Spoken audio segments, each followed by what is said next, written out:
Hi friends, మరొక ఇన్ఫర్మేషన్తో ముందుకు రావడం జరిగింది. 2026 మార్చ్ ఏప్రిల్లో మరి పశ్చిమ బెంగాల్ ఎలక్షన్ జరగబోతుంది.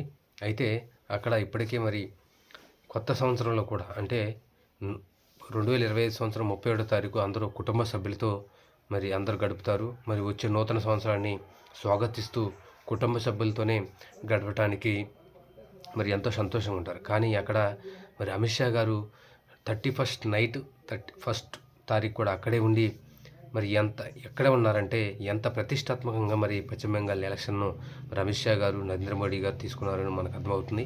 అయితే ఈ అమిత్ షా గారు చేసిన సర్వేలో ఆయన 294 అసెంబ్లీ స్థానాల్లో మరి సర్వే చేపించారంట.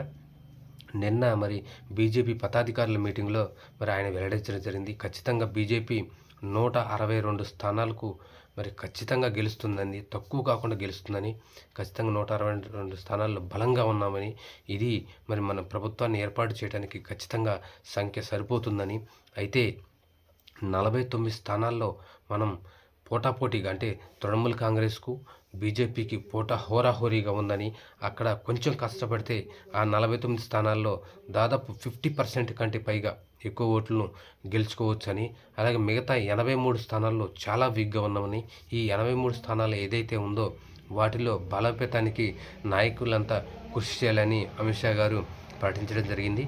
అయితే అక్కడ 70% పైగా ఉన్న హిందువులను ఏకం చేయాలని ఇప్పటికే బీజేపీ తన లక్ష్యంగా పెట్టుకుంది. అయితే మరి మహిళలు మమతా బెనర్జీ గారికి సంఘీభావం ప్రకటించడం, అలాగే ముస్లింల్లో మరి ఓటు బ్యాంకు తృణమూల్ కాంగ్రెస్కి ఎక్కువగా ఉండటం, అలాగే మరి ఈ 70% ఉన్న హిందువులను ఏకం చేయలేకపోతే ఖచ్చితంగా బీజేపీ అక్కడ గెలవటం సాధ్యం కాదని బీజేపీ గ్రహించింది. మరి రాబోయే రోజుల్లో హిందువులను ఏకం చేసి మరి ఒకే మరి ఓట్లన్నీ గంపగొత్తగా బీజేపీ పడేటట్లు చేయాలని అమిత్ షా గారు మరి బీజేపీ పదాధికారుల మీటింగ్లో వారికి చెప్పడం జరిగింది.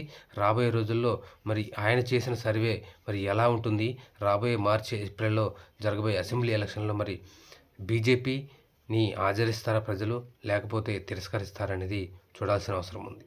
Thank you.